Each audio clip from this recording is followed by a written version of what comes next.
Hi guys. So this is totally different because I'm doing it on my phone and on my computer, so I hope this turns out the same. We're on Posted. This is part 29. We're on page 299. By the time we got to my house, my mother was already there. Even worse, she invited everyone for dinner. This was after she asked us where we'd been, assuming that 4 kids walking home long after school let out they were probably up to something. The other 3 looked at me. It was my mom, so whatever I coughed up, they would go with it. Study group, I told her, for science. We have a quiz coming up on the laws of motion. I don't know what possessed me to add that last part. Dee Dee snickered, almost losing it completely. Rose just made it worse. Newton's third law, for every action there is a reaction of equal or greater force, she added. Like you try to stick my friend's head in the toilet, I make you eat a tree and show you up in front of the whole school. Mom seemed to buy it at least. You should all stay and eat, she said.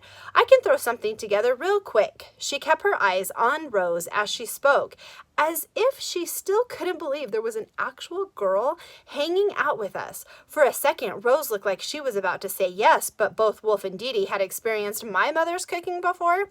No, really, Mrs. Voss, I appreciate the offer, Wolf said, but I should be getting home. Me too, Dee Dee seconded. Rose nodded along, looking disappointed. At least let me give you a ride then. We all piled into the Civic, Rose, Dee Dee, and Wolf squeezing into the back, giving the smallest member of our posse the wedgie seat. I watched them press tight, thinking of those cans of snakes that pop out when you pull off the lid, imagining them bursting through the windows. Aren't we missing one? Mom asked. As she started the car, where's Bench? I couldn't give her a good answer if I'd wanted to. I imagined him still standing at the top of Hirohito Hill looking down on us.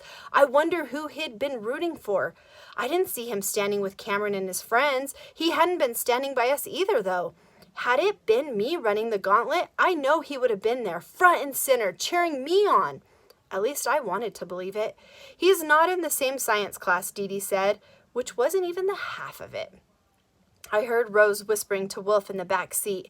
It made me antsy, sitting in front, wanting so badly to twist around and keep talking about what had happened, and instead biting my tongue with my mother right next to me. But she knew more about what was happening at BMS than she let on. So, what's this I hear about sticky notes at school, she said, taking her eyes off the road and putting them squarely on me. Those eyes were killer. The eye of Sauron had nothing on my mother. What about the what now? I mumbled, trying to sound only vaguely interested.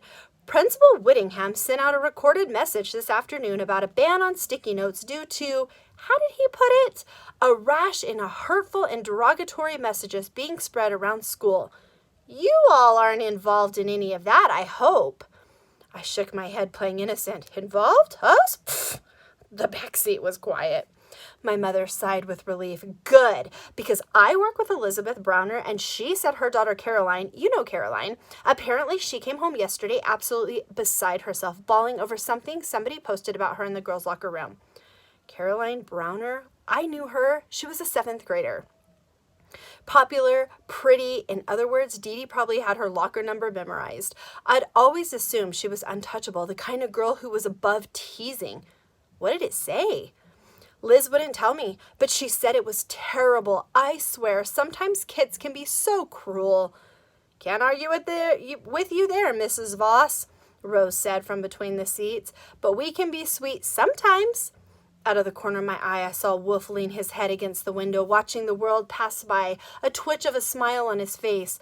I just want to make sure you're okay, Mom said, glancing at me again. That you're all okay, she added, looking in the rearview mirror. We're just fine, Wolf said. He sounded like he meant it, too. We dropped him off first, since he lived closest, and he and Rose whispered to each other again. I could see his parents through the bay window having a discussion. You could almost hear them through the glass. Wolf thanked my mother for the ride and said he'd see us all tomorrow. Then he stood on his sidewalk for a moment, staring at the house, as if he didn't quite recognize it. My mother frowned, and for a second I thought she was going to roll down the window and tell Wolf to get back in the car and just come home with us. But Wolf adjusted the straps of his backpack and trudged up the driveway. I wondered if he'd go straight to the piano and try to drown his parents out, or maybe hide away in the garage and finish his battleship. My mother shook her head and backed out, saying something about Wolf being such a good kid. Can't argue that either, Rose said. We dropped Dee Dee off next, and I watched him give Rose another "thank you for saving me from the toilet" hug. Mom turned to the back seat. You'll have to tell me how to get to your house, dear. I still had no clue where Rose lived. I imagined an apartment complex or one of those older one-story houses across from the old bottling plant, judging by the second-hand clothes, the almost empty lunch trays, and the things I'd heard people whisper about her in the halls about her parents, mostly how her mom didn't work and how they moved here because they couldn't afford Chicago anymore. Except as we turned down streets following her directions, the houses only grew larger and the fences taller, till Rose told us we could stop and let her out. We sat at the end of a driveway leading up to a big, wood-trimmed house with a white-columned porch and perfectly square-shaped hedges. You could just make out the cement lining of an in-ground pool in the backyard. Rose Holland's house was enormous. You sure you don't want me to pull all the way up? Mom asked, probably wanting a better look. No, really, this is fine, Rose said. Thanks for the ride, Mrs. Boss. See you in school tomorrow, Snowman, she said. The brightness of her voice had dimmed, the thrill of running the gauntlet already starting to fade, I guess. Or maybe, like Wolf, she simply wasn't all that happy to be home. I rolled down my window to wave. Hey, if you need help, thinking of something for that writing assignment tomorrow, just let me know. I winked at her to make sure she got the message. She rolled her eyes. Don't worry, she said. I'll think of something. Bye, Mrs. Voss, and thanks again for the bread the other day. It was delicious. I like that girl, Mom told me, still plenty loud enough for Rose to hear. We waited until she disappeared up the winding driveway. Then my mother seemed to inch her way along, marveling at the size of houses we passed. What do Rose's parents do again? Her father works long hours, I said. That's all I know. But I knew a lot more than that. I also knew now that Rose Holland could afford brand-name clothes if she wanted. She could wear something besides tattered combat boots and that same old ratty jacket. She could probably carry a purse studded with real sapphires and host parties on the weekends for people who actually went to parties. She could be a lot more popular, probably, if she wanted to. Could get people to pretend to like her at least. Instead, she spent last Saturday saving us from a horde of zombies. My mother sighed as she wound her way through Rose's neighborhood. We used to have a house like this, she said. That night, after a late dinner of leftover spaghetti that could stick to the roof of anything, I went to my room and prowled the feeds and walls and chat rooms looking for a picture from the afternoon, hoping to catch one last glimpse of Cameron's bloody nose posted on some other kid's timeline. But I couldn't find anything. This was the gauntlet, after all. You had to be careful about what you put online in case parents watched over your shoulder. It was all right, though. Cameron Cole's punishment was far from over. He had made the bet and he had lost. I lay in bed wondering what Rose had in mind. Something horrible, I hoped. Something that would make him melt from embarrassment. Wicked Witch in the Rain style. Something that would make him feel the way Dee Dee felt watching his dye roll across the filthy bathroom floor, scrabbling on his hands and knees after it. Wolf was wrong when he said it wouldn't change anything. It had to change things. I could feel it already. Tomorrow the whole school would see what total losers Cameron and his friends were, and I, for one, couldn't wait. Eventually, I managed to fall asleep, dreaming of the possibilities, a paper phoenix under my pillow, no doubt a lean and hungry look on my face. I woke up the next morning with a Christmassy feeling in my gut, eager to get to school. Post-it notes were officially banned at BMS, of course, but a deal was a deal. If Rose had lost, we'd all be sporting swirly wet mops of hair, our shirt collars damp with toilet water, but she didn't. Cameron smacked wood 3/4 of the way down Hirohito Hill, and it was payback time. He promised to wear it the whole day. Rose's note saying absolutely anything she wanted. So many delicious possibilities.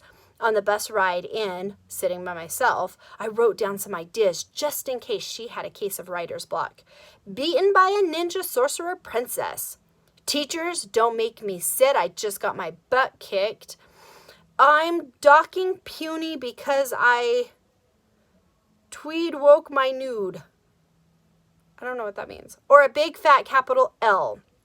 Just like the one that someone, maybe even Cameron, had left on my own locker a few days ago. I had a dozen suggestions by the time the bus pulled into school, ranging from clever pun to demoralizing put down. I was a poet after all. I had a way with words. Turns out she didn't need my help. That's when I realized the true brilliance of Rose Holland. The butter yellow note was already stuck to Cameron's chest as he moped through the hall before first period, attached with a safety pin to make sure that it wouldn't accidentally fall off. I read what she'd written and shook my head in admiration. It was perfect. Had it been anything else, it wouldn't have worked. Maybe Cameron would have refused to wear it, or he would have worn it proudly knowing the first teacher or administrator he saw would tell him to throw it away. Anything derogatory or insulting would have drawn too much attention or the wrong kind of attention, but this was different. Masterful in its simplicity. Maybe it wasn't an aphorism, but it spoke to a basic truth, and it was awesome. Cameron walked through the school with his head down most of the day, sitting quietly in his classes in the corner. To my surprise, and probably everyone else's, including Rose, he kept his word, literally. He never once took the note off. He didn't touch it as if he were afraid the paper itself might burn him or something. The teachers didn't say anything either, despite the fact they had a mandate to confiscate any note they'd found. But this one they let slide. Maybe they had heard what had happened, or if not, they made an educated guess. They couldn't see the bruises on Cameron's legs, but there was no mistaking the purple hue of his nose, like a squashed eggplant set between two bloodshot eyes.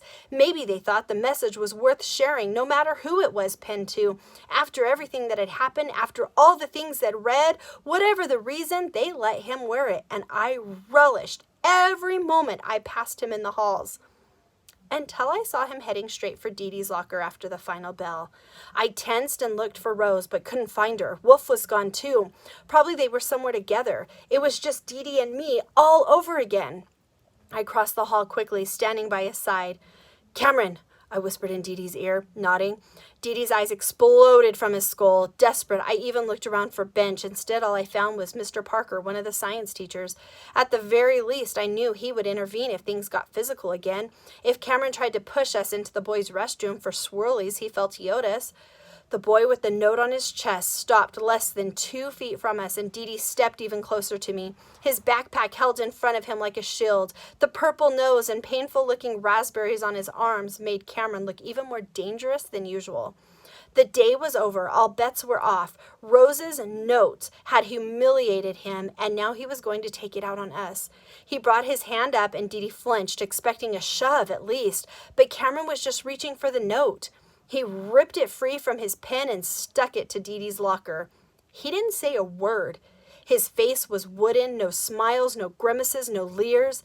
He just turned and walked away, leaving Rose's half-torn note hanging lopsided by one sticky corner for everyone in the hall to see. And here it is.